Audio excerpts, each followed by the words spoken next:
and welcome to yet another stream from Animation Pandemic. I hope you can hear us all right. If there's anybody out there, that is, of course, because you never know. And today we wanted to talk about feedback. Oh, hi, Alexander. Thank you for being here. So we were really interested in talking about feedback, but before we start, let's introduce again our guests. Ooh, I think I can't. Let me just show the... We have today here Daniele Duri, as usual. Daniele Duri is Hello. principal gameplay animator. Gameplay animator, yes. Indeed. Where, Daniele?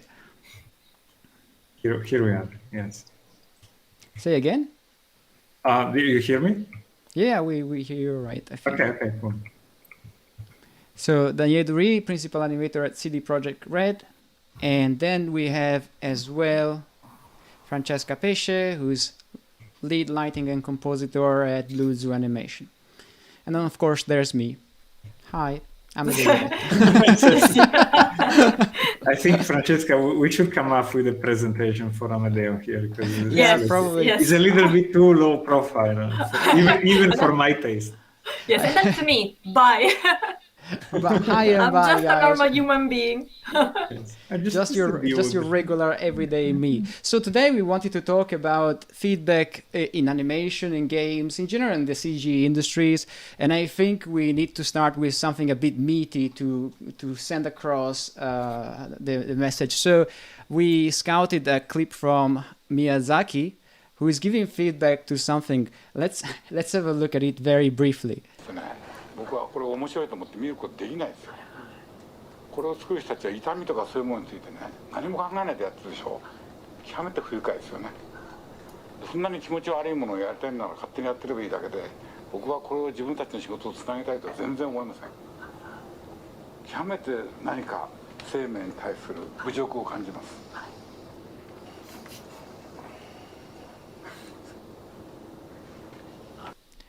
And there you go. And this was, I suppose, some sort of production feedback from Miyazaki. The first time I watched it, I thought, that's awesome feedback. I mean, can you imagine you are in a production, you go to someone, they show you their stuff, and you tell them that you are utterly disgusted and that you consider this thing an insult to life itself. I mean, what's the director that says it. And he's the director that says, I mean, he can't watch this stuff and find it interesting. So I guess, what's your next step in terms of career as an animator or CG artist, I wonder? Or like, what's the next step in suicide? Yes. Yeah. And I want to point out that speaks volume the fact that Amedeo found it really funny at the beginning. This is like gives a hint of how he does give feedback to people. I try not to give feedback this way. I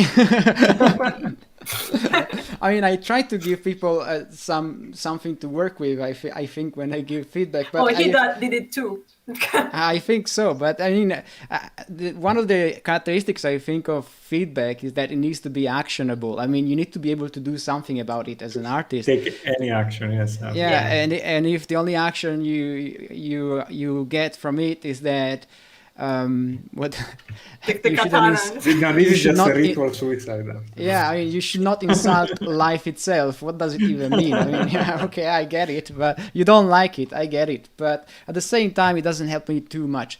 So I thought it was awesome for the level of uncompromising clarity of the feedback, but at a production level, that's not the way things work. Although I have to say that I've been in productions where the director used to shout at me and shout that the stuff I was producing wasn't Pixar and he wanted Pixar, and that the stuff I was producing was he was really not good at all. He used other stronger words to tell me that he wasn't happy with the job. He couldn't quite tell me what was wrong with the job at the time. But his very first feedback was shouting at me and telling me that this wasn't pixel level stuff. At the time, I looked around the building where I was in, and I was the only animator out of a team of just a few people. So I was wondering, how could Pixar do it? Where was the rest of the Pixar? Yeah, I was thinking of where was the rest of the army that was supposed to support my work. And the money. And the money behind it as well. But in time, we worked with this director, and by the end of production, we reached an agreement, and we worked together fairly well. I think there was mutual respect about the way we worked. So I think before it took a while though, but I guess we both learned a lot from that experience. But I think that maybe it's interesting to understand what is feedback. I think before we even start discussing how you should do feedback in general. So we go to the dictionary because we don't know anything, right? So let's have a look at the dictionary, and the feedback seems to be to tell someone information that they need to know, especially the result of a discussion, research, interview. That's one of the definitions of feedback. Let's have a look at another definition. This was the Cambridge Dictionary. Now let's have a look at the Merriam-Webster Dictionary. The transmission of evaluative or corrective information about an action, event, or process to the original or controlling source. And then let's see if there's anything else that could be. There's an example. The company uses customer feedback to improve its products. So I gather that it's delivered in an effort to improve something, right? And then we have one last dictionary, maybe the Macmillan Dictionary, and it says, feedback, comments about how well or how badly someone is doing something, which are intended to help them do it better. I think this gets closer to what production feedback is, right? Yeah, there are comments about how well or badly something or someone is performing, and the intention is to improve that work. I think Miyazaki made it clear that someone wasn't performing too well. He didn't quite specify how things could be improved, but I guess in his opinion things were so much off the mark that it was hopeless to even discuss how to improve on that stuff.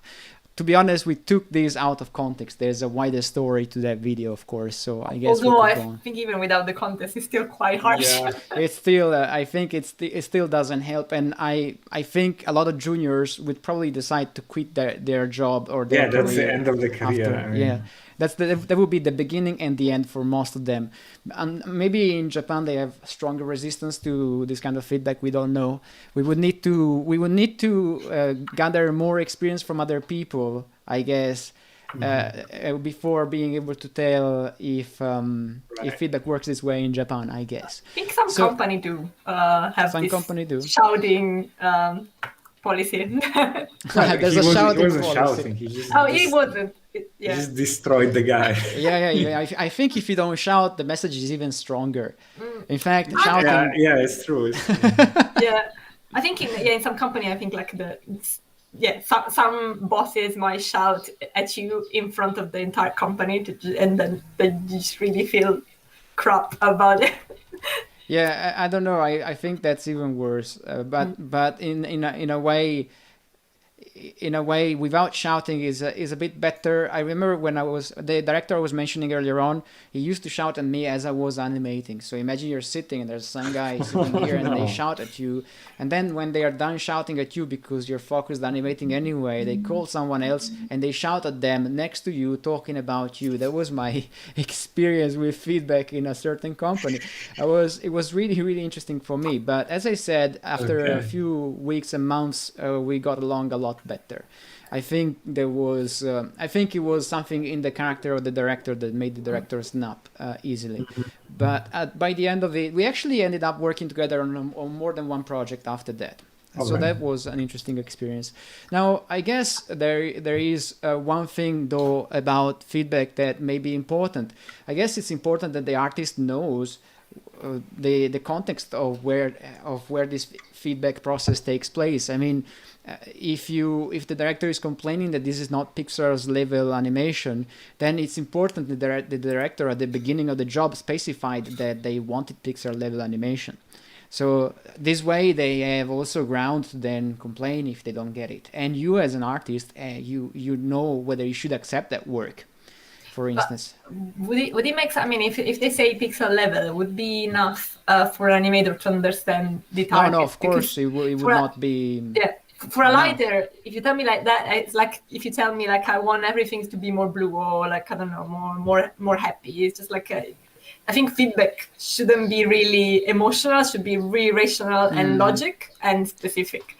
Yeah, I think in fact that feedback should be something that goes that is very concise and goes to the.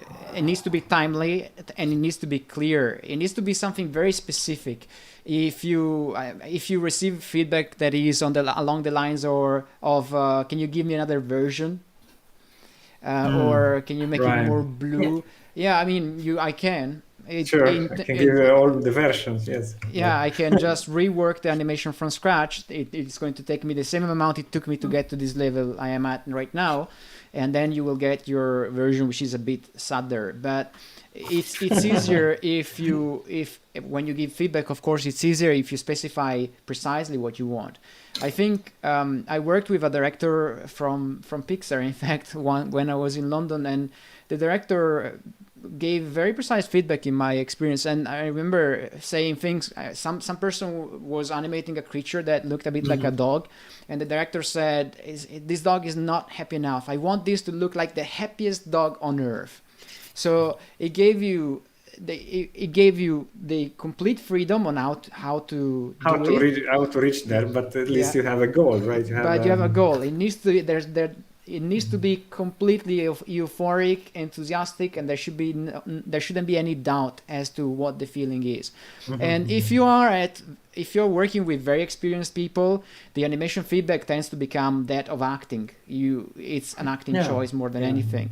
If you work with juniors, then there will need to be some feedback which needs to be a bit more technical, because the junior may not even implement the basic principles of, say, animation if you're talking about animation showreels.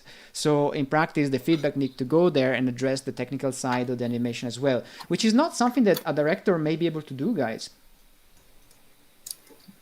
What do you think? What do you mean? Wait a second. If you work with a junior, I caught you off guard. If you work with a junior who needs to, let's say that they don't apply the basic principles of the discipline yet. The director will need to give feedback which is fairly technical. But the problem is that the director doesn't know anything about the discipline. Yeah, that's why I got confused, because actually the director doesn't give this sort of feedback in a BlueZoo. They can, but they always really limit it. So saying for lighting and comp, there are a lot of, usually the major issue with people that are really junior is grading, because it's really difficult to train the eyes to match the grading of the template to their shots. And the director can spot something, as in saying, I think something is wrong with that, but then it's the supervisor. So when I was supervising the project on January, that would have been my target. I would focus on grading and on problems that were strictly derived by bad practice in lighting and comp, so that the director can actually focus on story points. So this is production, is a production structure, as in you don't have much time, so you don't necessarily give many really creative feedback, as in I would like the light to be more moody, or you don't give that kind of feedback. The kind of feedback you usually give as a director are about continuity.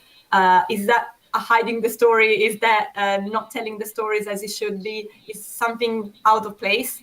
And then the rest of the feedbacks are more technical. Are usually something that comes from me, the supervisor as lighting and comp, or the specific supervisor for the other So in practice, there is a technical filter between the director and the artist. So and this would be the supervisor or the lead, and they would take care of translating that feedback often into technical terms for people who are struggling to get there.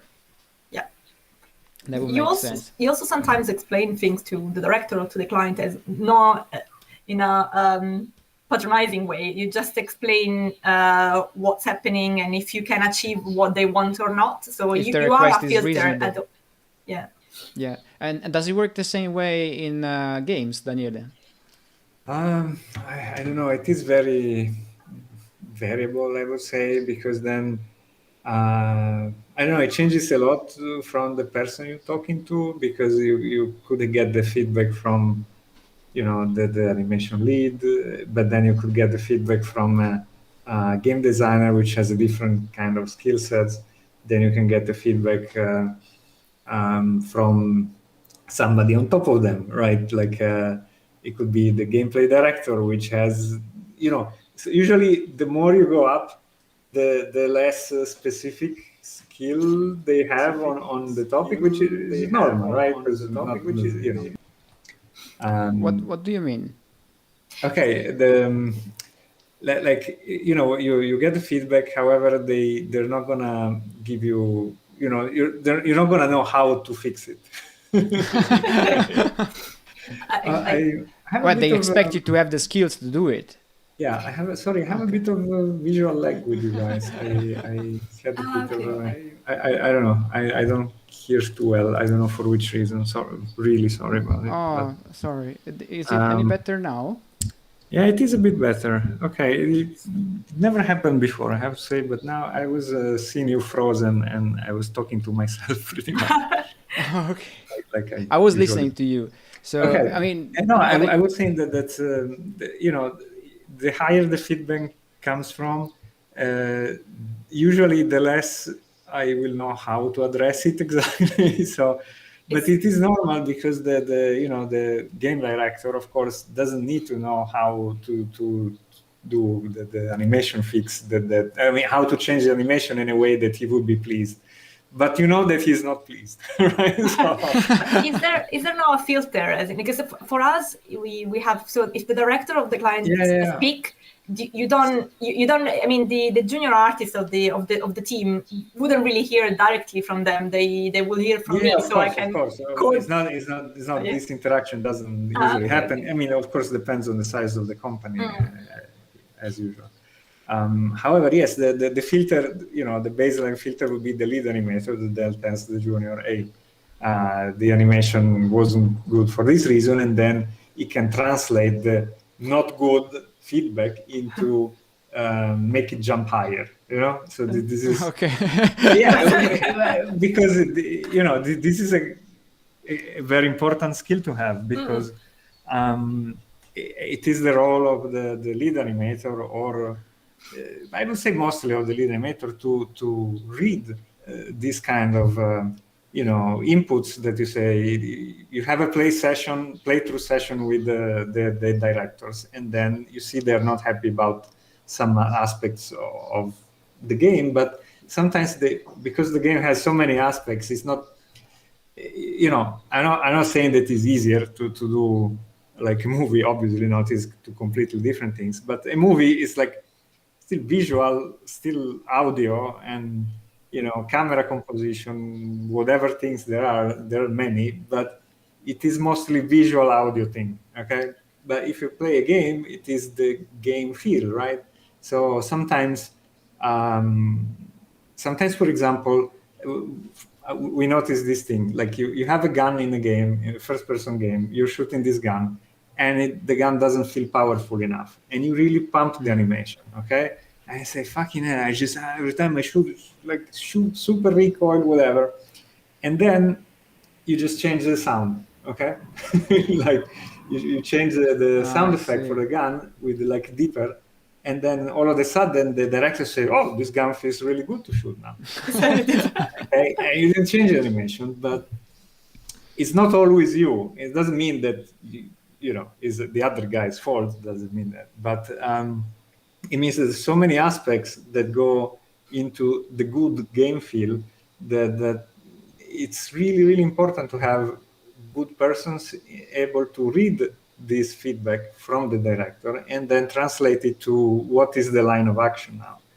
And I would say personally, this is one of the most sought after skills in gameplay development, to really understand what's going wrong in something. Like, I think it's the sought after skill in almost also, any discipline, right? For sure. I think, Yes. yeah, again, maybe it's the same like in production. If you have a bit of an understanding of other departments, like a bit of rigging, a bit of modeling, a bit of yes. animation, then it's easier to interpret the issue, and also a little bit of proactiveness from certain departments. So if you say the problem was in the sound, but the feedback was given to animation, suddenly it depends on what level it came from, but maybe like if the sound artist is proactive, is gonna say, okay, no, I'll look into it and I'll fix it. If it's not, then maybe animation will just start to mess around. I know, but the point might be that the sound artist might never know about this topic. Exactly. So the information might never get to him. This is such a delicate thing, honestly, because, as I said, you need person. Like usually, it could also be producer. I don't know. I work with producers that have this kind of skill. They understand because producers, sorry, that are also gamers at core, but like seasoned gamers, nice. and they do understand. This is like a problem mostly for sound. Let's try to solve it maybe with sound and animation, right? And I don't know. In the past, I did work with producers that they were like used to be pro gamers, or like that they used to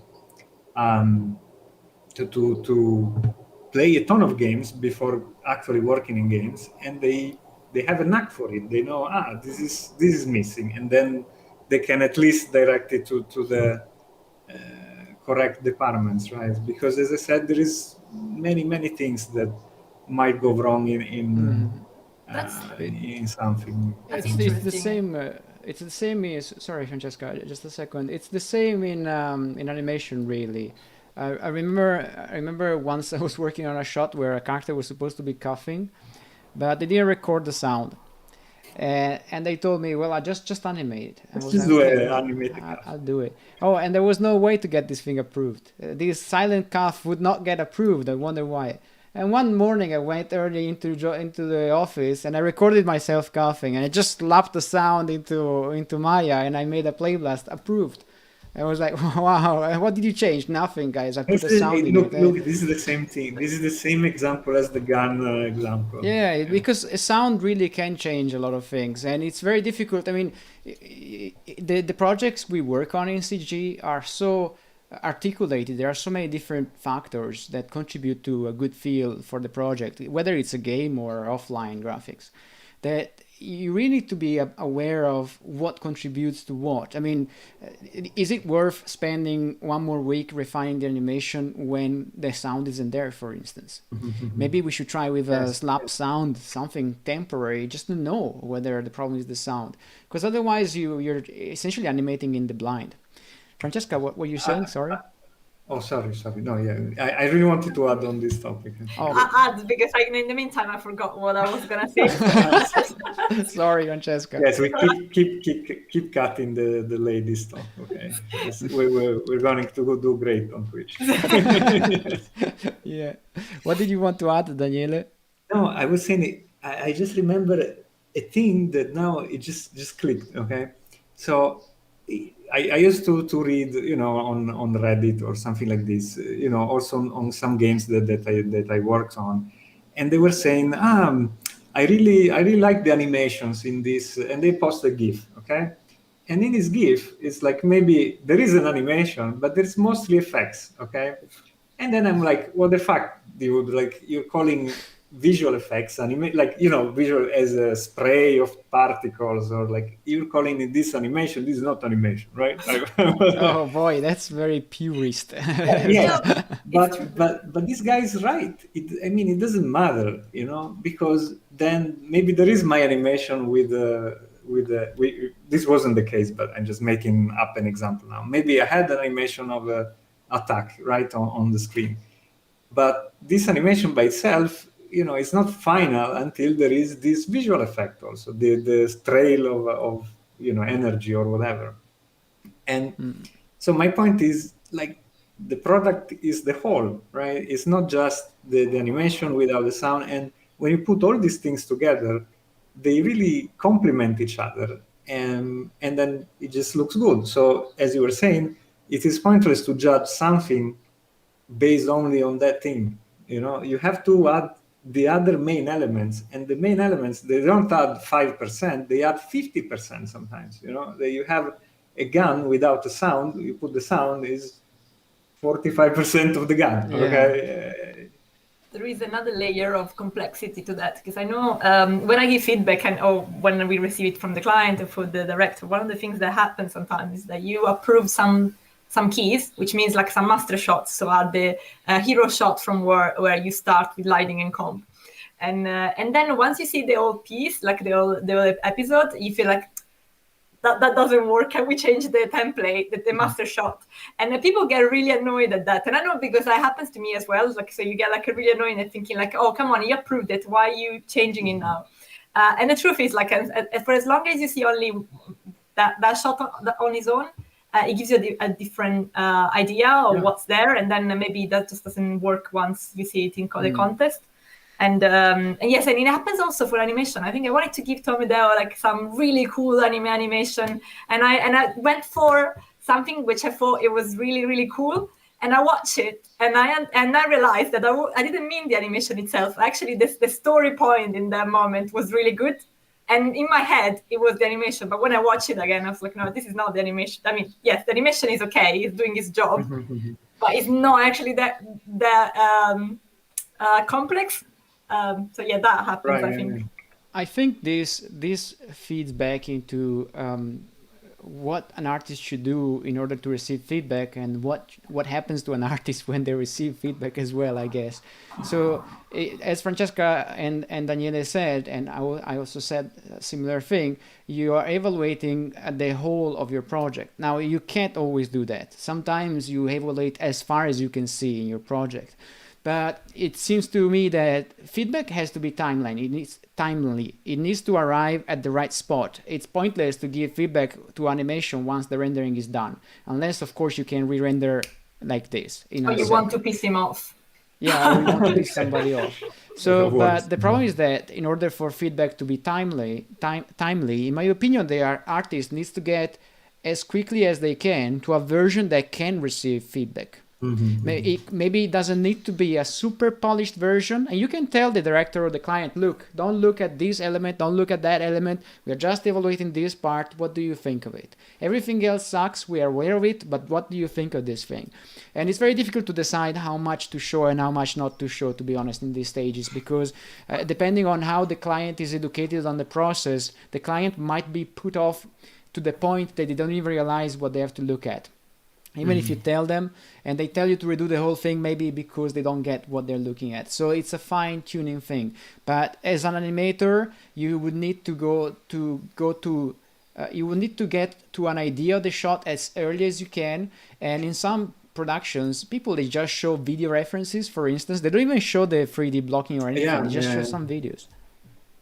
I think it's funny that, like, sometimes depends on the client. You have some clients that don't understand Play Blast, but not at all. So they when they see the Play Blast, they start panicking because maybe they see something. I think I don't want to get this wrong. I do feel like at certain points we got a feedback saying this is great. What about the shaders or something like that? So, and there was the Play Blast or the animation Play Blast. And there are a lot of things like that happens, or maybe like when you have placeholder for the 3D effects, and the client looks at the cube and it's like, oh, there is a cube there, and we need to explain then each time. So yes, there is a cube, but that's just a placeholder for what is going to happen there.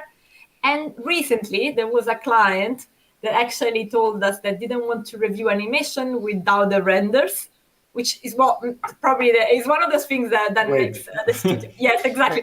That's one of the things the studio is thinking about when they want to move towards real-time renders because it makes sense. Sorry. It makes sense. Yes, but also I mean it's quite. I have to say, like, I think this was a commercial, so obviously it was the budget is different than production. Production, it would be a bloodshed to do that. And in commercials we managed, but it's really costly because every time you have to render while the animation is getting approved. Having said that, the lighting approval was much quicker, because by the times we got to lighting stage and comp stage, they already seen my lighting and comp 100 times. But yeah, like the clients, like they're really really different. Some And understand in me, some general, not. in general, studios they sort of cultivate their relationship with their clients, so that after a few at the beginning, a client which has never done anything in CG may come up with remarks that from the CG artist's point of view are mysterious or useless, but it's a matter of educating the client as well as the CG artist. And by the time you work a couple of times with the same client, they will know the procedure. And also remember that from the point of view of a client, you are someone who's dishing out a lot of money usually for a project, and the first things they see of these projects aren't necessarily very good looking. So now you see all the money you spent, and you see stuff that is not necessarily good looking, and you tend to be squeamish. I think you tend to be a bit worried about those, I don't know, 100 grand that you're paying for the TV ad, and of course you're asking, hey, what about that cube? But you're not going to forget it there, right? Because we don't need it in the end. But I think we need to understand the other side there. You may not know. Right on this. This is so true. Yes. And there is also. Alexander in the chat is writing that not everyone has the ability to give good feedback. Maybe somebody is capable of animating, but they can't give good feedback. And I think that that's a reasonable point. Not everybody really is capable of giving good feedback, or I would say, I don't think it's a skill you're born with, if you see what I mean. It's rather something that you acquire, because it requires you have to be able to relate to people, and for people who are deep into the nerdiness of CG, this might not be the easiest task. And B, you need to understand exactly why you do the stuff you do. So if I want to teach animation, I need to understand exactly why I do the stuff I do. The fact that I routinely do something, and maybe I'm even quick in doing something, doesn't mean that I know how to explain why I do something, why I take some decisions. And in fact, the decisions you do by habit are in general very difficult to explain, because you don't think about them, because it's a habit you have, right? Yes. So I think at the beginning, when I first taught animation and I was very young, I remember I didn't know why I was doing stuff. And you do it this way. You were just going with the flow. Yeah, I mean, you say you do it this way and it looks good, and then they ask you, but why does it look better? And you're thinking, because, I mean, can't you see it? I mean, it's clearly better, but you don't necessarily know why something looks better until you start thinking of it yourself. And I think there's maybe a connection there also with talent. You may be talented in a way in doing something, but then if you don't study more, you will never know why that something you do comes out well, because talent is rather unexplained, I think, as a thing. It's very difficult to explain. So I think to give feedback, it requires an awareness not only of the discipline that you're into, but of your own mental processes. Why you do the stuff you do, and why you do it that way. I think there is maybe because you teach normally, you have a more in-depth capability of like explain really step by step. While, for instance, I wouldn't be able to explain step by step without looking at Maya, for instance. But the way I give feedback is I give a feedback, and if there is something that needs a further explanation as it goes. Technically into that, as in you do that and that as steps, then I will make either a tutorial or I actually will show it on Maya. So it depends. I mean, even if you're not good at remembering all the steps, you can still do. You can still have other options, as long as you know that, for instance, the reason why this grading doesn't look good is because it's too much red, or I don't know, it's too flat, or I think there is a level that you need to be able to use as feedback, and then there is another level where if you're not good at remembering all the steps, you can still do something else. Yeah, but whichever way to make things clear, really, whichever way. I don't think there is a one given way to give feedback, but you need to be aware of why you do stuff. And I mean, there will always be, at any rate, there will always be that moment while you explain stuff, in my opinion, in which you say, and maybe if you try this, it will look better. And you can't explain exactly why you went that route. That's so okay. Yeah. As long as it's not the rule, like you don't do it all the time, so you can even you can even admit your ignorance in that moment, saying, I don't know why I'm saying that, but maybe it's gonna work, and I think it could work. Let's try. But there is an element of exploration in anything, in any discipline, that you always need to pursue. Otherwise, you will just repeat the same stuff over and over. And the simple application, for instance, of animation principles is going to be just boring after a while. And in fact, I mean, there are plenty, in my opinion, plenty of animation movies which look really, really cool, but they don't necessarily offer something that you will remember, if you see what I mean. So I think there needs to be something to push further than just the essential principles of a discipline.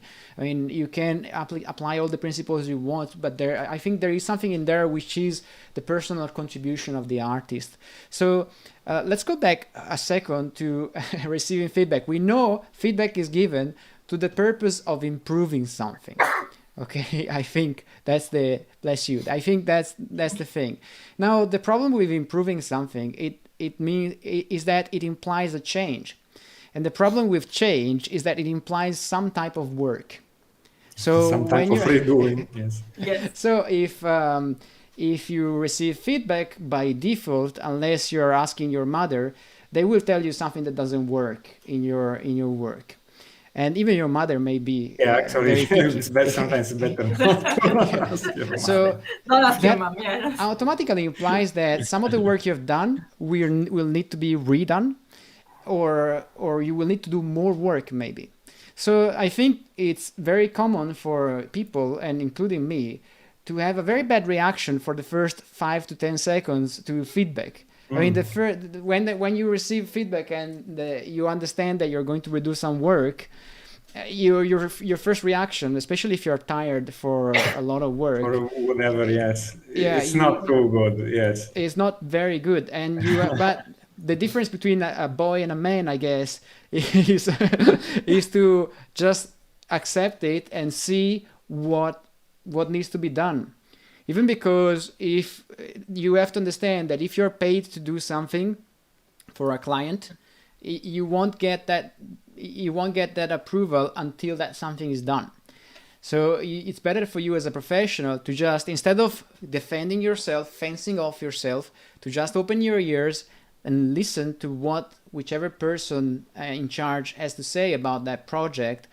And then it's probably a very good idea to repeat what you heard just to see if you heard it right, and you never leave the room or the call without knowing what needs to be done. Otherwise, you will find yourself in front of a monitor clicking your day away until the next review, in which you will be told that this doesn't work either.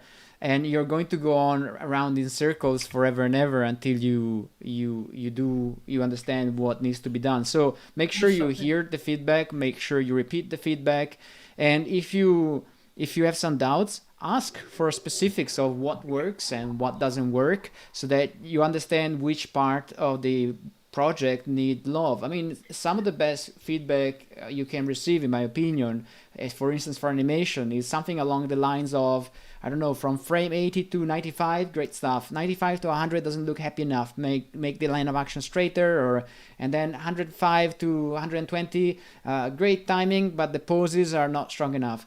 And possibly with some visual indication of what to improve. I think in terms of animation, that's the best feedback you can receive. What do you think, guys?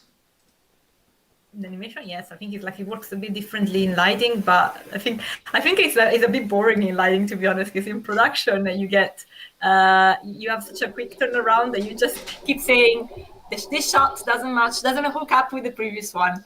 There is a glitch there. The lighting glitches for one frame. The character is in shadow here, but the previous shot wasn't in shadow. And or maybe like the character here is too saturated and stuff like that. So in general, there is no. I mean, they can be really boring, and like they get more artistic when you have more time. So for instance, in commercials now that I'm having in the different departments, I'm given and I give more creative feedback, but because we have time. So it really depends. I think sometimes they can be really, really boring. And I think a good mix of boring technical feedback with creative feedback can make the person that receives them more willing to do them. Because with the creative feedback, you get the feeling that you're learning. With the technical feedback, as in if I tell you like this shot has a glitch at that frame, you just feel like boring, and then you don't want to do it for. Okay, me, I don't know, but I can see this in maybe in animation terms. I mean, if the feedback is glitches and things, I'm okay. Meaning, like, usually it's not a crazy amount of effort. It's like it's an obvious mistake that you can correct, and you know. Bless you. But no, I don't know. But for me, it doesn't mean half a day of work of redoing things. Usually, I don't know. I guess it depends on the situation. It's usually really quick, but for some, I think this is my personal experience. So when the feedbacks are really creative, people feel more empowered, as in we building something amazing together. While when you give feedback of the sort of, like, for instance, my feedback from animation are always really technical, because I don't give feedback on animation itself. It's like if I say this is floating. You can't imagine sometimes where people are so bored with doing these fixes that they do it halfway through. So maybe it stops floating and then it glitches back and it floats again for the remaining of the shots, and then you have to send it back. So I found it like with feedback that are really basic.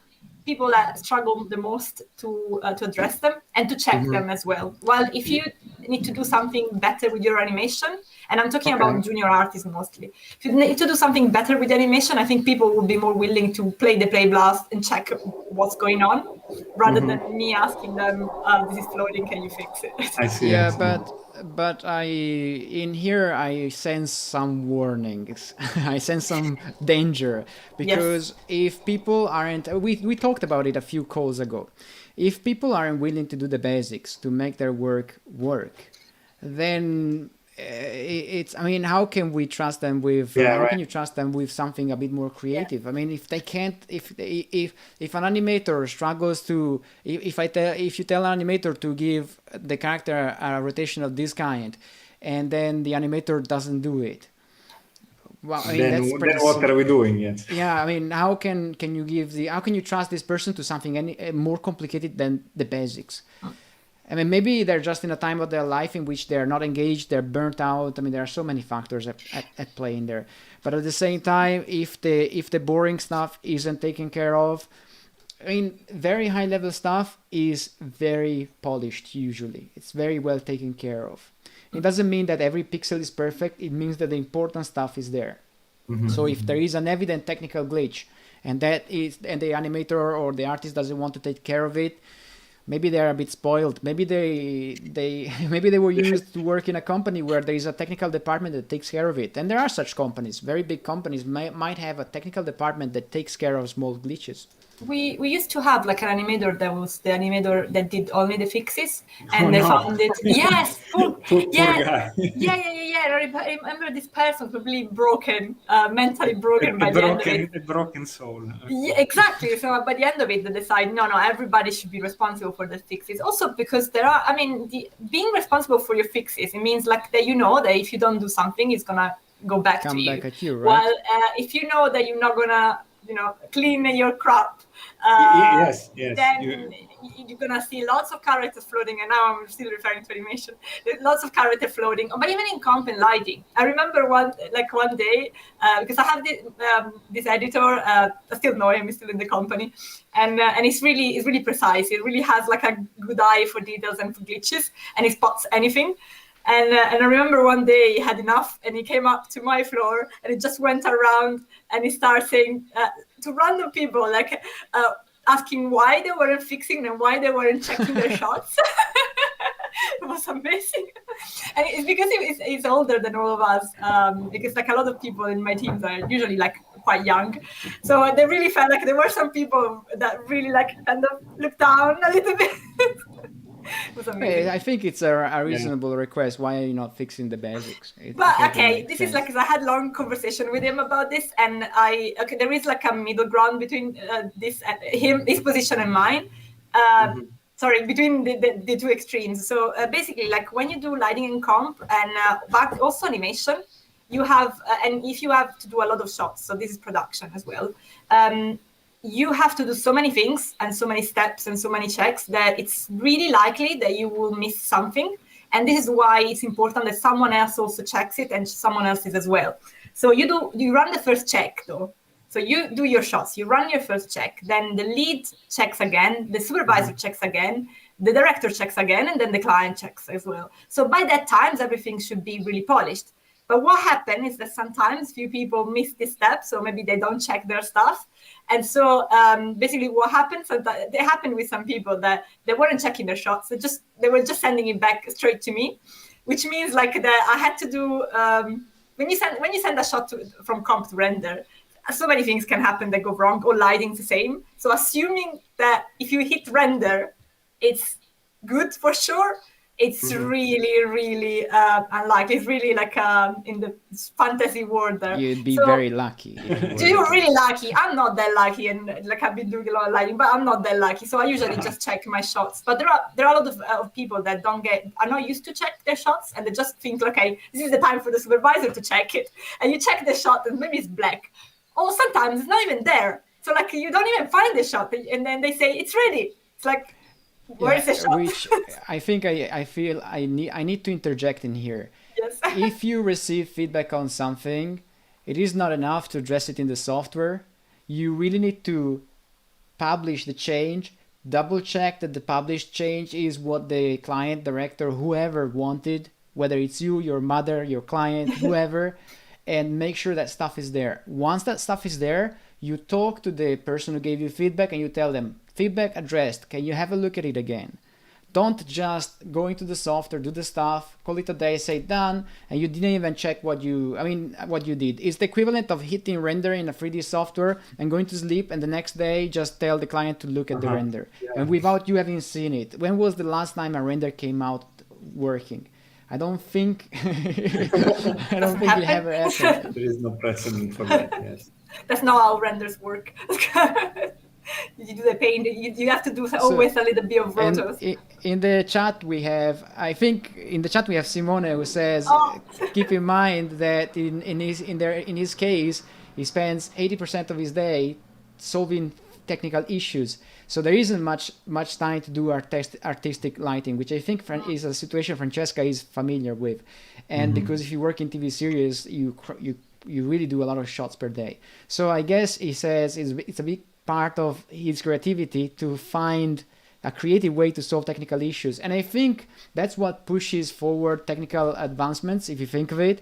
At a certain point, you just get tired of doing tedious work in front of the computer, so you have to devise a solution that takes care of the tedious part and lets you do something a bit better.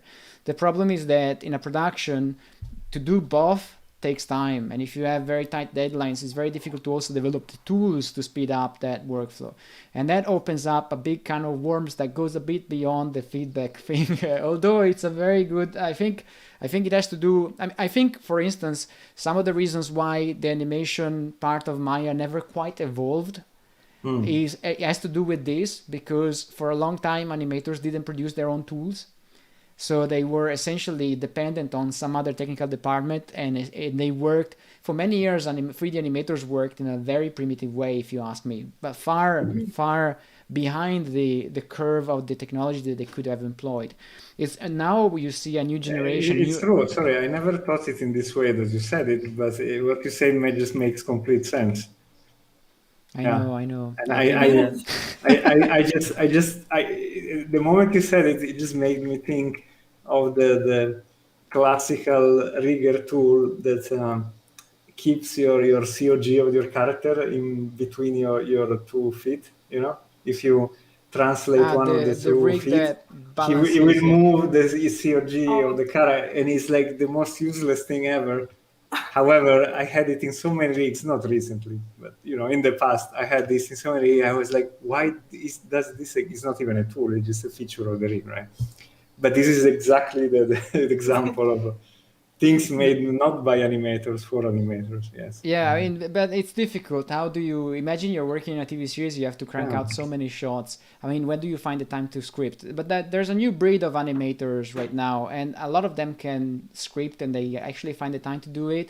And I think Animbot, for instance, for one, is something that came out from an animator with a technical I background. mean, it has to be. It has to be. It has to be because or someone who talks a lot, because and talks a lot to animators, because it solves a lot of problems that you wonder why those features are not in Maya. They're not existing in Maya after Yeah. so many years. And I mean, honestly, Maya, it's the standard of the industry pretty much. However, I really don't see the program evolve so much with respect to when it started. I remember I was using Softimage XSI in what was 2008, and it had so many more tools than baseline Maya can have now. And then the program just, I think, was bought by Autodesk and basically killed. There was no development, right? Yeah, so yeah. I mean, but this is another kind of worms. We have to talk Yeah, about it's not for this talk.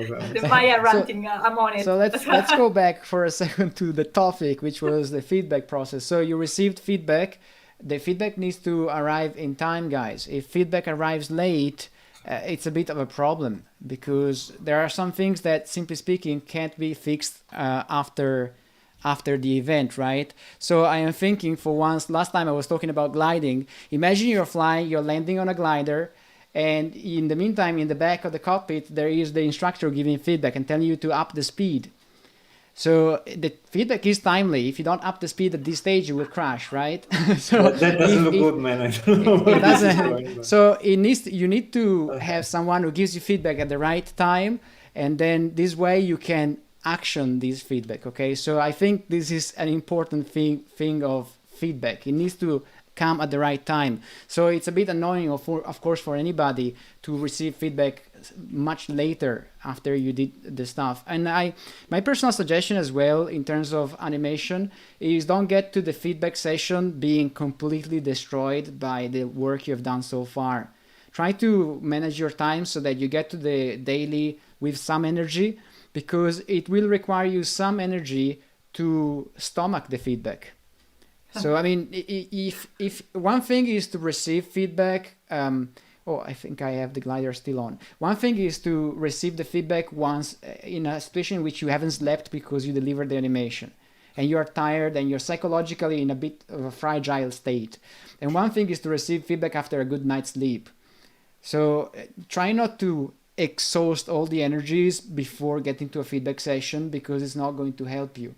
The feedback session is always carries a certain amount of stress.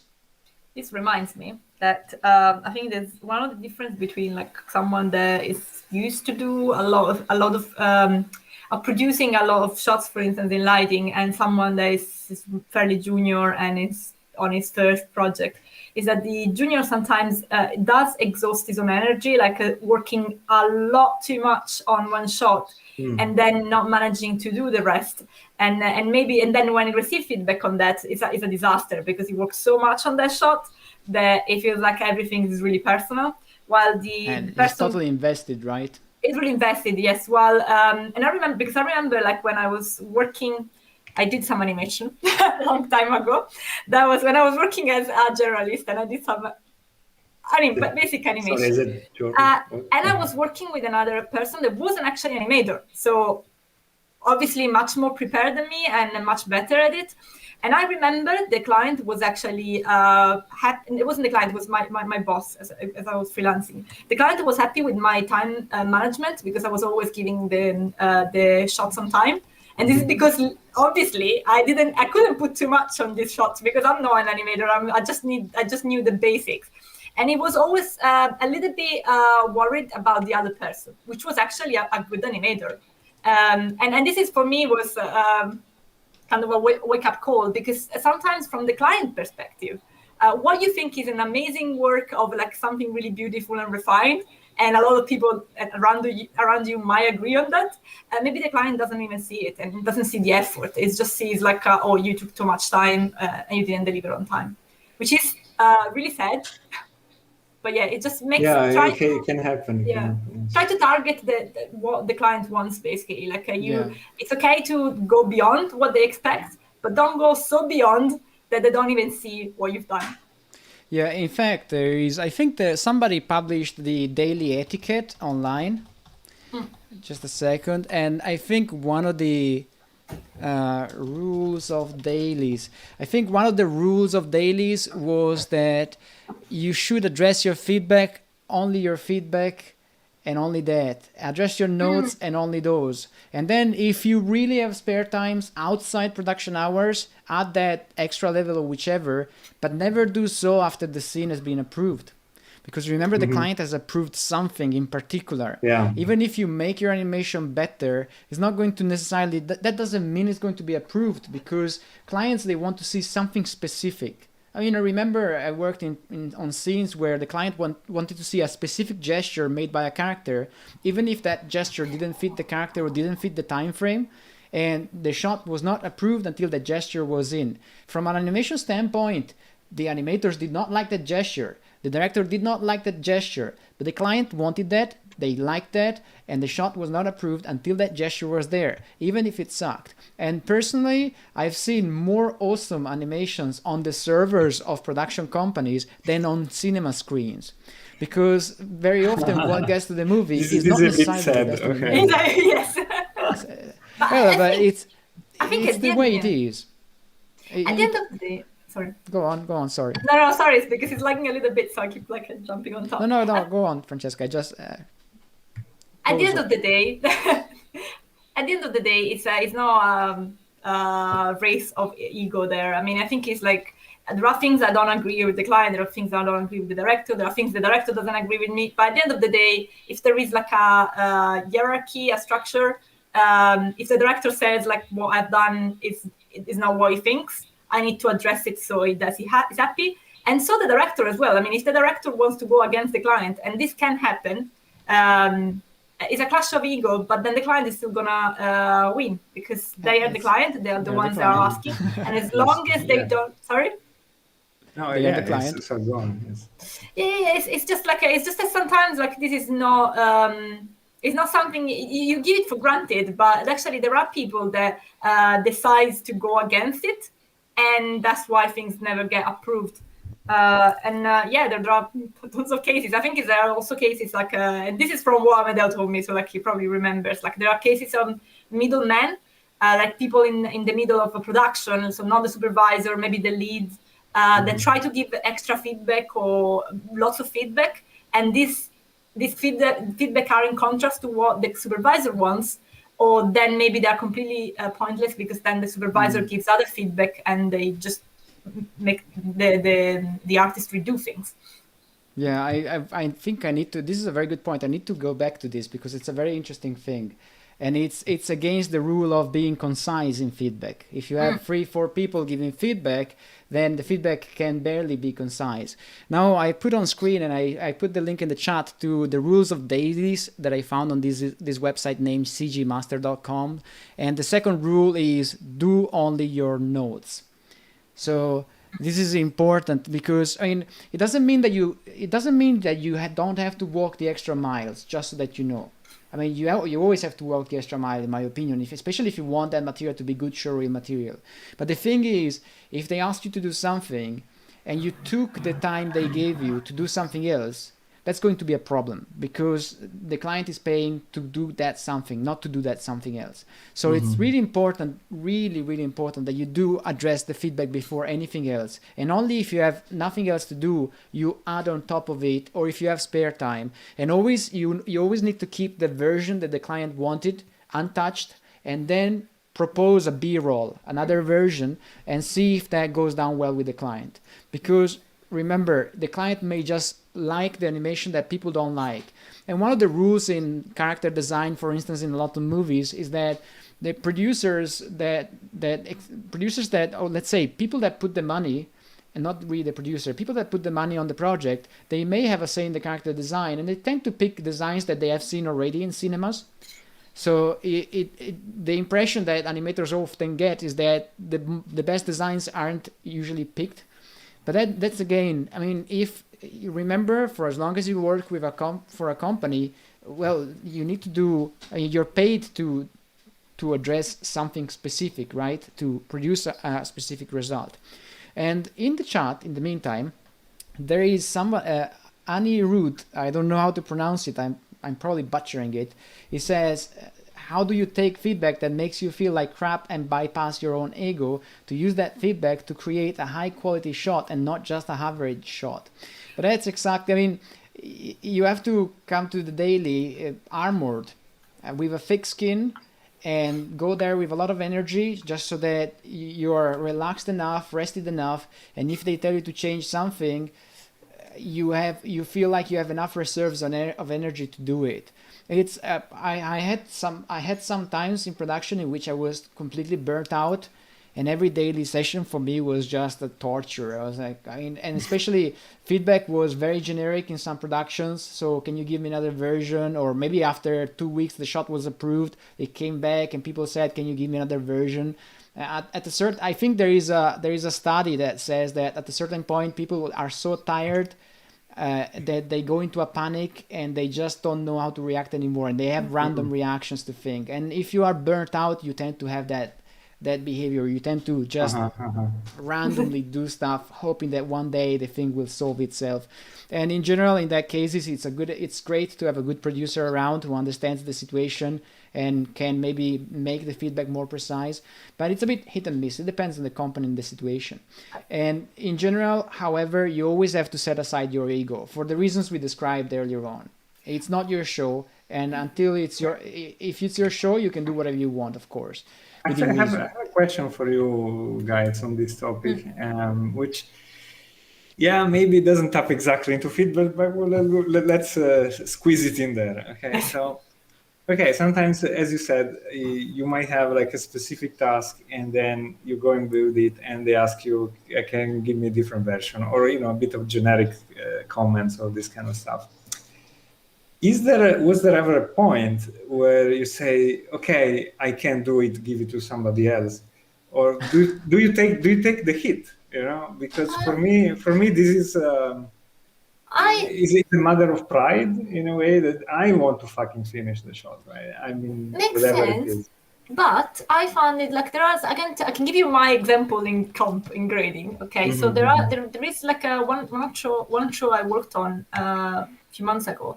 There was like a lot of really, really specific grading tweaks, but really specific, really like small shift or 1 point down, 1 point up of red on the gain. No, really specific. And at certain points, I remember, I mean, I didn't give up on that because obviously, I mean, I'm still talking about like doing maybe 20 shots per week. So like it's a completely different standard. At certain points, probably the director gives up before you, in our case. But there are moments when I just passed my shots maybe to someone else saying, maybe sometimes to the director saying, sorry, I'm becoming colorblind here. Can you just look at it and see if for you it works? And I think there is no shame in that. I think it's not that you're giving up on the shot, but you actually asking for another point of view to someone else, which can be even your colleague, and it can give you a good point. Because I understand, I mean, for lighting and comp, it happens a lot. For grading, I mean, it's like someone is giving you like 10 feedback on the same grading. Then at certain points, you don't know what you're looking at. Like, it's really difficult. To me, it did happen. At a certain point, the feedback... I remember I was trying to pose a hand, and the pose would never work for the... I was in one of the situations that Francesca was describing earlier on, with a number of supervisors and a lead above me. And they competed for feedback, in my opinion. And sometimes they weren't even in the same room at the same time. So it was really difficult, because if you do something and the next day somebody comes into the room and asks you, why did you do that? And you're thinking, well, you weren't there yesterday. I hate these situations of mom and dad arguing, basically. Yeah, so it turns out like this. I was in a situation like that, and at a certain point, I just couldn't. I was looking at this hand and I couldn't pose it. I was thinking, I don't know what I'm doing anymore. So I turned to the colleague next to me and I said, "Hey, can you make a pose for me? Whichever, just a pose which is not mine, just a pose."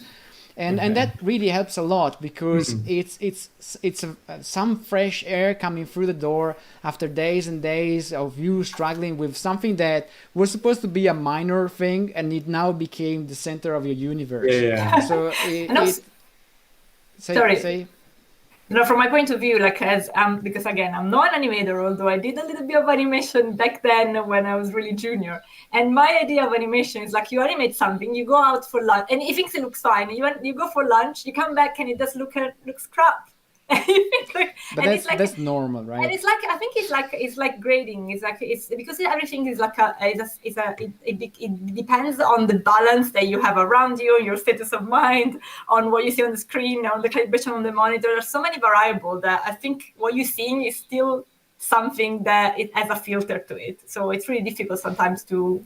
Well, it is a classic that you look at your animation after a few hours or days and you don't like it. It's a known phenomenon of being an animator. In fact, going back to Anirud's question, even your own animation that maybe made you feel really great, then you look at it a couple of weeks after and it won't make you feel the same way, trust me. And if it makes you feel the same way, there are only two explanations that I know of. One, it's an amazing animation, a perfect one. And the second is in the meantime, you didn't grow as much, so you still think that animation is great. So usually I can only find these two explanations. So I think whether you work in production or not, getting rid of your ego is a good idea because it gets in the way, and not only in a philosophical sense. And it's not easy. I mean, I like my ego quite a lot, so I find it difficult. So I find it difficult to get rid of it. And in the meantime, Michael in the chat is saying that working remotely is great because you get more time to restrict your reaction to tough feedback. In fact, you can, I mean, there are even AIs made by NVIDIA that makes you keep eye contact with the camera so that they manipulate the video feedback from the webcam so that you just keep a poker face if you want. So I think you can just put that on while you receive feedback, or you can mute your mic. Yeah, so it is a good point. It's like it gives you that detachment that you need from the comment, basically. Like I have to say sometimes, maybe I get the feedback and maybe I say, oh no, again, or like. But then I just let it there for 10 minutes. You read it again. It's not gonna hurt the same, like guaranteed. Yeah, I mean, if you really are taken down by feedback, do what Daniele suggests. Wait a little bit. Just go for a walk. You don't even need to do that. Just do something else and then read it again. And I assure you, you're not going to be pissed as the very first reading. That's the first 2 seconds. You just hate everybody. Yes. And then you calm down. To be honest, if that makes people feel better, because I've seen so many people and how they receive feedback, there are different kinds of personalities. So there is the one that just thinks like it doesn't even hear the feedback, and then there's the emotional person that takes it really badly, and it's true that like if you are in a lockdown you don't see this reaction, so the people don't show this emotion to you. But there are definitely people in my history that I've seen going to the toilet, probably either venting to themselves or crying. Oh no! Which is really, but it's sad. But that means like it's taking feedback is not easy. Yes. I think but the common feeling that everybody is going through them and it's normal. It makes it maybe more acceptable, especially, and I think it's venting as well, like ranting a little bit with your colleagues is actually really helpful. So like the first things I do when someone tells me like something to change, and I'm just like, why? And then the fact that you laugh with your colleagues just makes it more bearable. And then I do it, I'm happy, and maybe then I go back to the first version I did, and I feel like it actually was pretty bad. So the feedback was actually good. I think one of the things we have to say that we might complain a lot about the client, but there is also the other side of the coin, which is what we see. It's really emotionally attached to the piece we're doing. So sometimes we believe it's an amazing piece, and then someone from outside can see much more clearly what we've done wrong and that we don't want to face in that moment. And then after like a month, if someone if you received a constructive feedback, your work has massively improved, even if you hated every single comment. Yeah, and that is if the feedback is to the point, of course, but it's true that everybody has to have their own way of coping with the let's say the resistance to addressing feedback or to receiving information that means you have to work more. And I think that's true in any respect. Whenever there is change in life, there is an element of conservatism that wants you to stay the same, and there is an element of trying and going for the change. And there is always, and I think this tension is probably evolutionary in nature if you think of it. It's something that forces you to evaluate the situation. So I guess the most important thing is to take a deep breath, evaluate the situation a little bit, and then read it again, as Daniele says. And I think, let's say, this is the artist side, but I think there is also a cultural element to giving feedback from the point of view of whoever is giving feedback. And us as foreigners in a foreign nation are a bit used to it. So for instance, some of the first feedback I received when I was working in the same production in Rome with Daniele was something along the lines of, this is crap, something like that. Really to the point. It was really to the point. Was it from me? No. You were in the company. I had a range of feedback, but this sentence wasn't said in a bad way. It was actually made. It was made in a joking fashion, and I laughed, I think. So someone laughed at your work, saying, "Oh, this is crap." But no, it wasn't done in that way. I'm sure it wasn't like this, because also it's a bit culture in Rome is different. Yeah. Like Yeah, in Rome, in many Rome, things are like lived as a joke. In Rome, I mean, if I was working with the director who said that the animation I was doing wasn't Pixar level, and this director said this is crap, it was definitely with a different mood than the mood I had in Rome. So they were the same sentence, but one was very difficult to deal with in many ways, also because it didn't tell me, this feedback didn't tell me what to fix, and the other one was a joke followed by an explanation. So in the Italian case, I thought that the feedback was amusing in a way, but then it was followed by an explanation. I noticed that in English speaking, say in the UK, for instance, there is a very careful attitude towards giving feedback, especially if it implies changing stuff. And there is something called the sandwich feedback, which is a strategy which people from the continent, they don't necessarily agree with. And Francesca, do you want to talk about the sandwich feedback? Just explain. I don't know anything about it. So it's a really British thing. So like the idea is, and I think it starts from a good idea. So like it's recognized. Yes, it's recognizing the fact that people need compliments as much as feedback and negative. As much as negative feedback, you also need to give positive feedback, yeah. Which is something that in Italy we don't have. The positive feedback. There's no positive feedback. I think in Italian you think like, why do I have to give you positive feedback? I mean, it's the only useful one. It has to be good, right? It has to be good, but also like, what's the point? I mean, if I'm trying to improve something, that's why I give you negative feedback. The positive ones don't do a thing. So can I say just a second that in my opinion, feedback needs to be aimed at solving a specific problem. So I find it really hard to start by saying everything is fantastic, because when I work with people from the continent, they say, so what's wrong?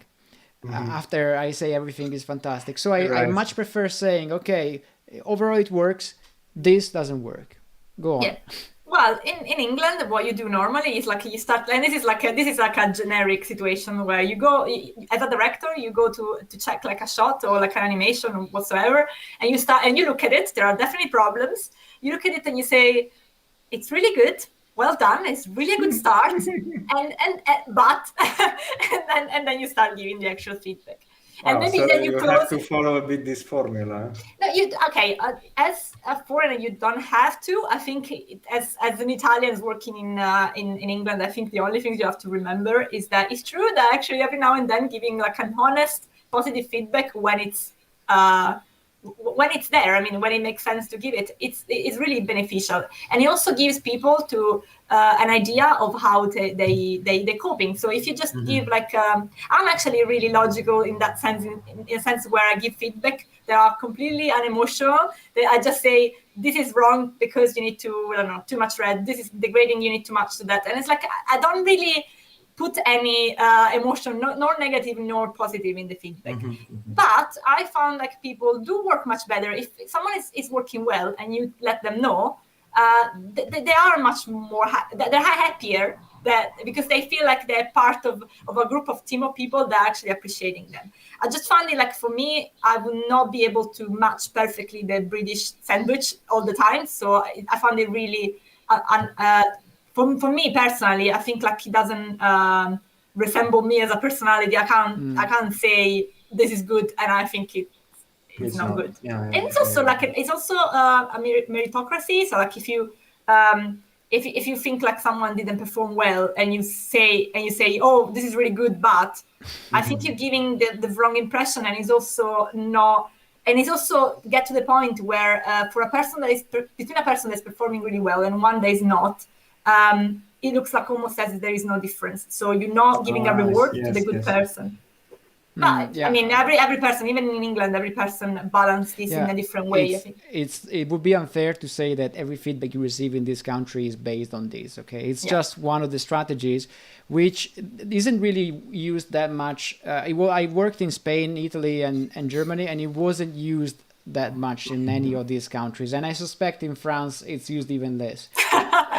But I think in here it's a strategy that I've seen used over and over, so I find it maybe somebody codified this thing. But my problem with it is, as Francesca said, it gives the impression to everybody in the room that whichever thing you deliver is great to begin with, which is not true for sure. And then the other problem I have is that if I have to give 10 sessions of feedback, and I have to start with the good sandwich and then the real feedback and then the good sandwich at the end, that's 1/3 of the feedback is the stuff that counts. 2/3 is stuff that is just taking time and doesn't have any meaning. And people will look at me as someone who's just filling up their time with words that they don't mean, they don't care about, and they just put it there because that's the formula. To be honest, from what concerns my studio, like if there is an episode of 10 minutes, the sandwich means like you do one at the beginning, one at the end. And so doesn't waste so much time. So it's quite quick. It's not, you don't give us a sandwich feedback for each feedback. So it's like there's been a compromise there. But I think it's because there are also a lot of foreigners, in our company. So I think, I don't know who got used to who. I think we went through I think it's a difficult decision there. Alexandra in the chat says that in Russia, if you give a hard feedback, too many things to change, animators will stab you with a knife. I remember I studied classical piano with a concertist who studied in Soviet Russian, and she told me that at uni, if you failed an exam, that was it. You couldn't redo it. I was okay. So I guess the feedback there was, you failed. That's it. Goodbye. You failed your only chance. That's it. Yeah. I mean, I guess if you say to people, like, if you deliver like a shot that's wrong and you haven't checked it and something is really wrong with it, you fired. I think as a supervisor, I would have far less work to do in checking shots. Because I think a lot of people will check it much more because then they know otherwise they will get fired. Yeah, there is this aspect, I think, for which if I remember even in some companies, I remember the animation directors being very vocal about stuff that didn't work and they had to repeat a few times. And as an animator, you didn't feel very well in the room. And there's a question in the chat saying, do you ever feel drained from the notes? I never quite felt drained or feel drained from notes which are specific. So if and also because if they are specific, usually they are not a surprise. So I mean, before a feedback session, you usually know what's going to happen there. It's not if it catches you completely off guard, then there's something in the way you're seeing production which doesn't match to what the production is at that stage. So notes, they don't really drain me usually. It's what drains me historically were the unclear, non-concise, and contradictory feedback. Very vague, generic feedback, like give me another version, or I have one of my favorites from my old times. It was "Make It Better." there you go. I mean, make it better. Right. Well, I think I'm gonna make it better because I thought you asked me to make it worse. So. Like I think it took me some years to do that, but because initially you think like maybe I don't know culturally what they mean or stuff like that, and then now I think is I am more confident in that sense. And if the client, for instance, says like I want that to be more, I don't know, sometimes they might say I want this too much more the style of the show, for instance.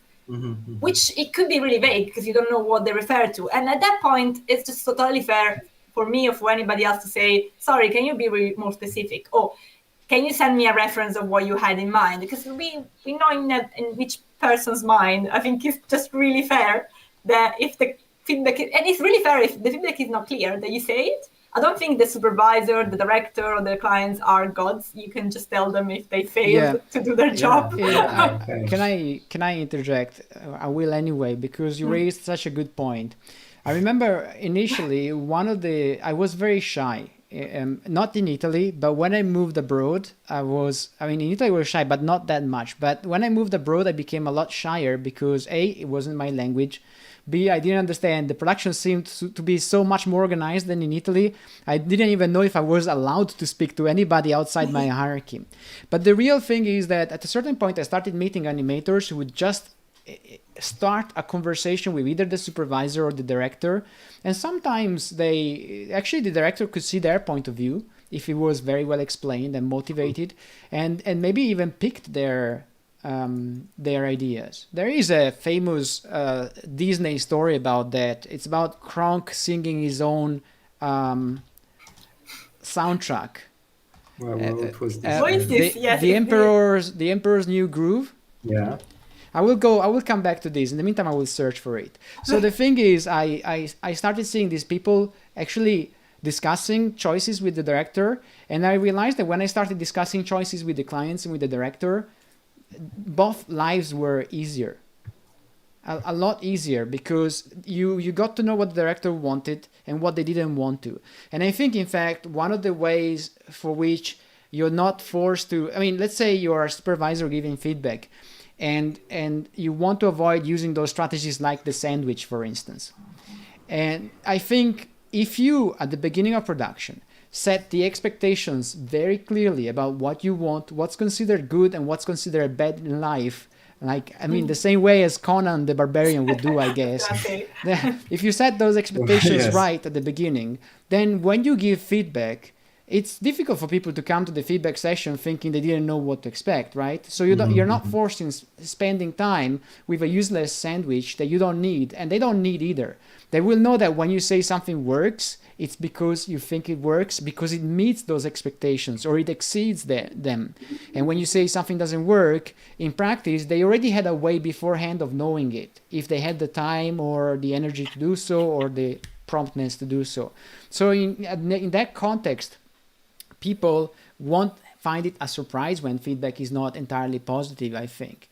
And I think also it's a good idea to tell people what is it that is in their control, what is it that they can do, how far can they go, so that they know that you're not expecting from them the earth and the moon to begin with, but you're expecting from them something very reasonable.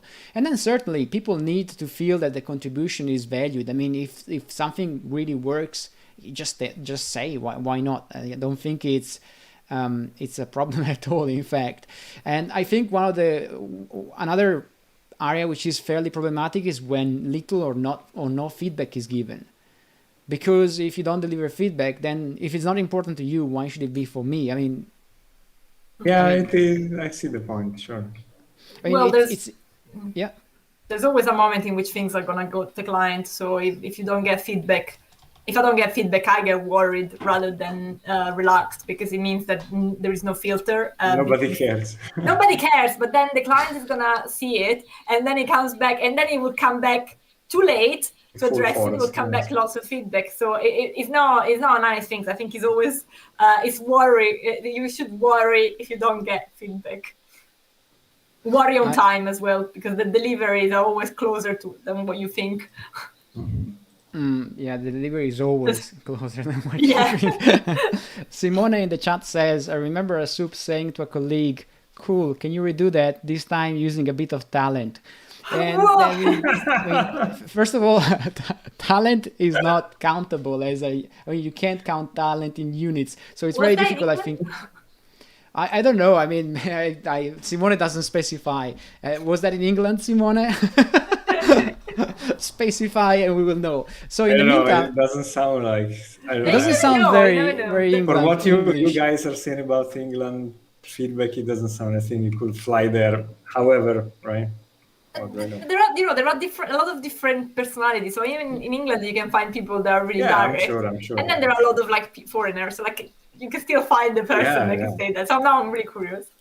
In the meantime, I found a low quality of the example I was talking about earlier on. So this sequence, in which Kronk, the character, guess where I am right now? In the bag. Still think I'm not the victim here? In which he sings his own soundtrack. It's better. Oh, he's doing his own theme music?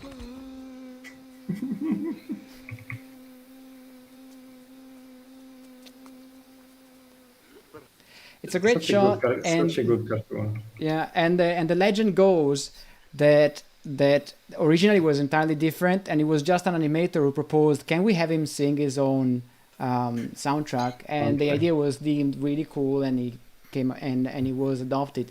So in my opinion, whenever you have an idea, I mean, when you work in a movie in particular, it feels like it's very difficult to propose anything that is not in a storyboard. But in my opinion, if you have an idea that doesn't cost too much money to make and it's simple, you should always propose it. And then in the worst case scenario, they will tell you no, and which is probably 80% of the time. And that's because, I mean, however good your ideas may be, maybe they don't fit into the vision of the client or the director, which is expected again. Oh, I'm still sharing my screen in the wrong way. So Simone in the meantime says, yes, it was in England, and the soup was known for these caustic comments. And to be is a fair soup, he says. He knows what he wants. I mean, if they know what they want, then it's fair enough, right? Yeah, if they know what they want, it's fair enough. I don't know. I still find those remarks a bit. A bit difficult to take in. You don't know exactly. I mean, I don't know the context. What if the animator was doing, I don't know, 80 hours long weeks, and he had no energy anymore? How well is this comment going to go down? It depends. I think much depends on the context in there. I think it's very difficult to take a position there. I heard feedback along the lines of, can you give it some love, which is a bit more a bit milder. It's like it works, but can you give it some love? So I do remember that there are moments where I actually give vague feedback on purpose, and it's like, you know, when you see a shot and you know they haven't checked it, there is nothing good about it, and like everything is gone wrong in that shot, and then I feel like, well, clearly they didn't check it, so I'm just gonna say this looks working in progress, and I'll just leave it there. But to be fair, like there needs to be really extreme. Oh, nice blocking, you know. Nice. Yeah, exactly. Nice blocking. Can you let me know when you finished? Well, there is nothing wrong in passing a draft to a feedback it depends for as on long which as stage you are. If you are the blocking stage or you're supposed to deliver the final animation, I guess. The same way we said earlier on that the feedback needs to be timely from the point of view of who's giving feedback, it needs to be timely also for you who are producing the art.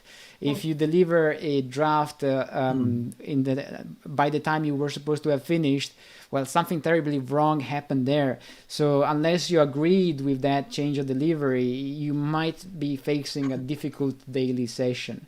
And in fact, I think it's much better to be someone who delivers very often drafts that improve upon the previous version, rather than someone who goes into radio silence for days and weeks, and then suddenly pops out in a daily with an animation that maybe it's a draft, maybe it's a finished piece. In both cases, not going to meet the requirements of the production.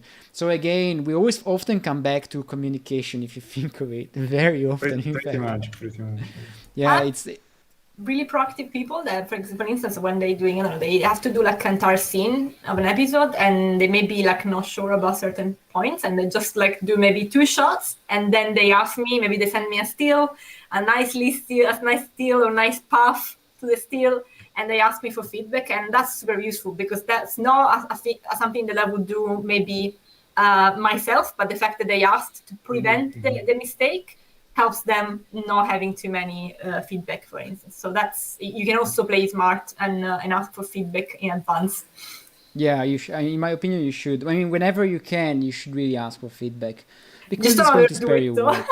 Because I'm thinking if someone is really busy, the director, and you just keep going there saying, can you check it? Can you check it? It's like, I mean, yes, I would say, even if you, let's say that you should always ask for feedback whenever you can. But even if you try to do it whenever you can, the fact is it will take you time to improve on the work. So if you're always there asking, can you check it? It means you're not working on it. So you will know if you're asking too many times. Read the room. If there is no evolution in your work, then there is no reason to ask for feedback. I mean, it's not, although psychologically, sometimes you feel inclined to do that just because you hope that eventually they will tell you, yeah, it works, just get away. just go away from me. It will work. It works. But I think it's a psychological mental trick there. You're trying to ask as many times as you can just to get the approval, but it's not going to work that way usually. It's very difficult. It's not like your parents that after 10 times you say you want the ice cream, they will give it to you just to keep you tranquil, let's say. Besides, my parents wouldn't do that anyway, so it didn't happen to me. So by the way, thank you, David. David writes, David made a comment about the sandwich feedback. He said, chomping your way through the third sandwich, which I think is pretty much what it is, right? Sounds like a bitter sandwich. Huh? Yeah, it's certainly very bitter, and I think we came to the moment in which we have to dish out some recommendations. And now this time around, it was pretty difficult, I think, to find something to recommend. So, but I think we have something nevertheless. So, Francesca, do you want to maybe start? Yes, so that was really hard for me because I feel like I know a lot of animes, but it was really hard to find an anime about feedback. So I found an anime that is connected to Miyazaki at the beginning of the call. We mentioned him, and this was recommending in Kiki's Delivery service because it's not an extremely famous film from Miyazaki, but nevertheless is really good. And because it's less known, it makes sense to recommend it because the other one are so famous that now almost everybody will know it, probably even my mom. And Kiki's Deliveries is, so just briefly, it's a trainee witch, Kiki, which leaves her home on a broomstick with a cat and goes basically to work. So it's basically like she steps into adulthood. And the nice things about Kiki's Delivery is that she's a witch, but actually she has really human problems, as in she's trying to find a job. Sorry? Very mundane issues. Yes, I mean, she's trying to find a job, she's trying to find a place. She doesn't like, she's trying to find acceptance. So she's not about feedback, but she does fail a delivery, and then she doesn't know how to overcome this moment. And then eventually she overcome this moment in her career that wasn't too good. So it's about growing. So I guess like you can call it as like growing from feedback or growing in experience in your field. It's a great movie. It's very cute. I watched it many years ago, but I remember I had a good memory of this. Me too. And from my side instead, I found something that is a bit more related to feedback, and the movie is called One Cut of the Dead. I'm going to post the IMDb link in the chat as well, so that you have it. Extremely funny. It's really, in my opinion, it's a movie that you really must watch. Let's have a look at it on IMDb. So, and I will post it in the chat as well. It's by a Japanese director named Shinichiro Ueda. I hope I'm pronouncing it right. The original title is Camera Auto Meduna, and the English title is One Cut of the Dead. The story is about a troupe filming a movie about zombies in a former military facility in Japan where they used to conduct experiments. and that's where things go wrong. And why am I suggesting it in regards to feedback? Because the director of this movie has a particular problem. Production gave him 2 idols as main actors, and as far as he is concerned, these actors don't act very well. So his very first feedback is this one, which doesn't have subtitles, but you will get it anyway.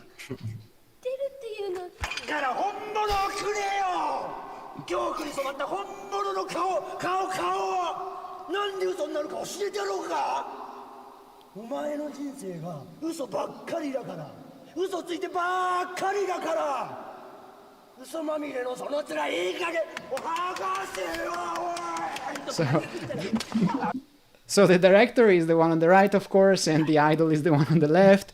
It's a great movie, guys. It's a lot of fun. It gives you very good insights on how a movie is made, by the way. And it's a movie that rewards those who watch until the very end. It's a great movie. It's a lot of fun. I think you can stream it on YouTube if you pay the YouTube membership. I think it's possible to find it there. It's a movie that was made with, I think, about $25,000. Very, very little money, and the actors are in fact probably former or students of an acting school, so it's made with few resources, but it's a lot of fun. I really suggest you watch it.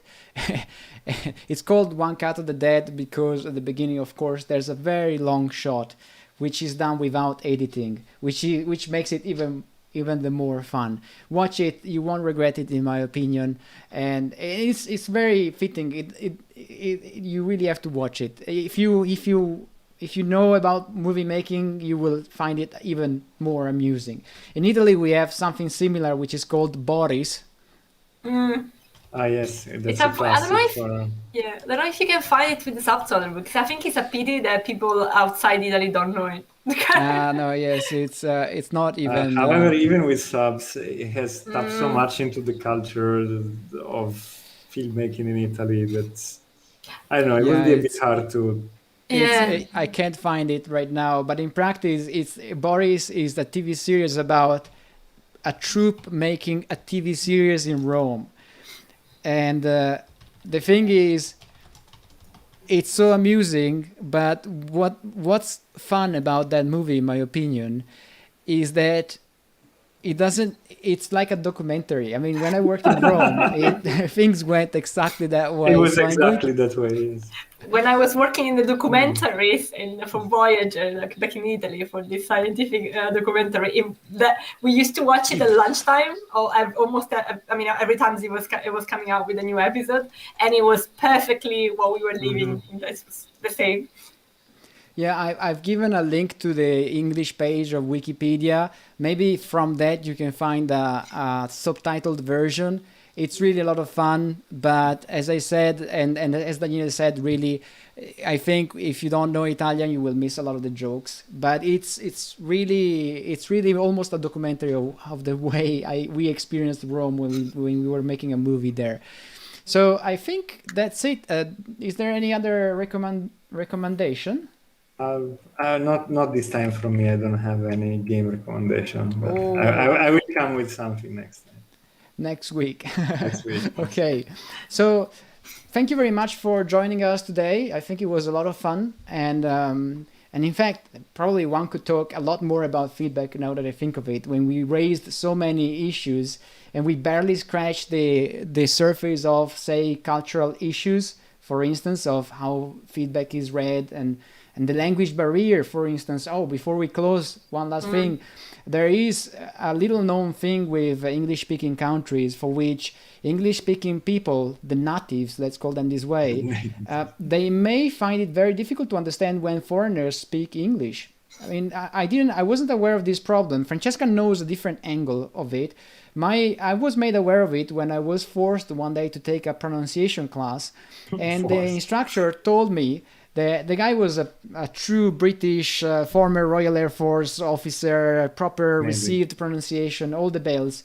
And the instructor said, foreigners don't understand it, but we, the English people, don't understand them when they speak because they speak too quickly for us. So it's true that a lot of foreigners, including me, they try to prove their understanding of the language, their mastery of the language, by speaking relatively quickly. And the thing is, it's not a given that you will be understood. So that's a problem. And Francesca, what do you say about that? I think it's the accent as well. So I had this people kind of discover like as a confession, saying like that actually there are certain people they worked with that they just didn't understand. And I don't think it was not even about the speed in that case. It was about this really strong accent or really a different way to put the words together. And I think the funniest thing is that they couldn't admit it because they felt it was really impolite to say that they didn't understand them at all. And it creates this really weird atmosphere. But when I was working as a freelancer, I had this situation where I didn't have a perfect English back then, but my boss, like at that moment, could understand me. But there was another colleague of mine that he couldn't understand. She was French, and basically I was in the middle between the two, literally translating what she was telling to him and translating what he was saying to her. It was in English, and it was proper official, as in. I don't know if she knew completely. I mean, but no, it was actually quite official. I mean, they both said, we don't understand each other. Can you help? It was really funny. And I had a similar experience with a person which is actually in the chat right now, who told me after a few months we knew one another that at the beginning they couldn't understand what I was saying. And we actually became friends, but apparently for the first months, the person was... Maybe this is why we became friends. Maybe it's why we became friends, because really at the beginning this person could not understand me, so I might have sounded like a reasonable... I might have sounded like a reasonable person back then. Nice who knows? Person. So thank you very much again for joining us today, guys. It was a lot of fun. I'm going to leave you a link to the previous call if you're interested, when we were talking about remote work, the pros and cons and do's and don'ts. And remember, we stream every Thursday at 5 p.m. UTC, either on Twitch or on my YouTube channel, Animation Pandemic. If you are interested in suggesting any subject, please leave a comment in the YouTube videos so that we can read them and we can maybe prepare something which is also including stuff that you want to hear about. Because otherwise, we have our own agenda. We will go by it eventually anyway. But if you want to contribute, feel free. We are just going to consider it. So have a good night. Bye-bye. Bye.